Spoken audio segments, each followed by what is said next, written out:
મહારાજ આપણને દર્શનદાન આપવા પધારી રહ્યા છે। સરસ મજાનું ભગવું કાતરિયું, ભગવું ધોતી અને સાથે કંઠની અંદર સુંદર મગમગતો હાર ધારણ કરી પરમ પૂજ્ય મહંત સ્વામી મહારાજ આ રથની અંદર આરૂઢ થયા છે। હવે આપણને વિશિષ્ટ અને અલૌકિક દર્શનનો લાભ આપવા માટે પરમ પૂજ્ય સ્વામીજી પધારી રહ્યા છે। આગળ અક્ષર પુરુષોત્તમ મહારાજ પાલખીની અંદર છે, પાછળ જગન્નાથજી ભગવાન પાલખીની અંદર વિરાજમાન છે।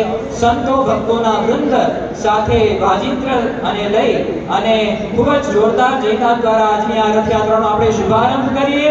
શ્રી સ્વામિનારાયણ ભગવાનની, અક્ષર પુરુષોત્તમ મહારાજ